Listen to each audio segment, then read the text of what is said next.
ಧರ್ಮಗ್ರಂಥಗಳು ಮತ್ತು ಸಂಪ್ರದಾಯಗಳಲ್ಲಿ ಚಿತ್ರಿಸಲಾದ ಶ್ರೀಕೃಷ್ಣನ ದಿನಚರಿಯು ಗೃಹಸ್ಥರ ಆಧ್ಯಾತ್ಮಿಕ ಕರ್ತವ್ಯಗಳು ಮತ್ತು ಲೌಕಿಕ ಚಟುವಟಿಕೆಗಳ ಸುತ್ತುತ್ತದೆ.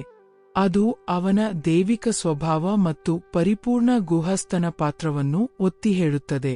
ಅವನ ದಿನವು ಸೂರ್ಯೋದಯಕ್ಕೆ ಮೊದಲು ಎಚ್ಚರಗೊಂಡು ನಿತ್ಯಕರ್ಮಗಳೊಂದಿಗೆ ಸ್ನಾನ, ಧ್ಯಾನ ಮತ್ತು ಸೂರ್ಯ ದೇವರಿಗೆ ಪ್ರಾರ್ಥನೆ ಸಲ್ಲಿಸುವುದರೊಂದಿಗೆ ಪ್ರಾರಂಭವಾಗುತ್ತದೆ.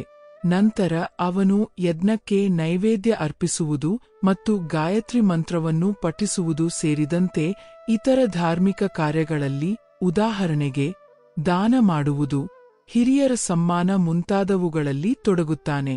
ಕೃಷ್ಣನು ಹೂಮಾಲೆಗಳಿಂದ ಅಲಂಕರಿಸಿಕೊಳ್ಳುವುದು, ಯದುವಂಶದ ಸದಸ್ಯರನ್ನು ಭೇಟಿಯಾಗುವುದು ಮತ್ತು ತನ್ನ ಸಲಹೆಗಾರರೊಂದಿಗೆ ಪ್ರಮುಖ ವಿಷಯಗಳನ್ನು ಚರ್ಚಿಸುವುದು ಮುಂತಾದ ಚಟುವಟಿಕೆಗಳಲ್ಲಿಯೂ ಭಾಗವಹಿಸುತ್ತಾನೆ.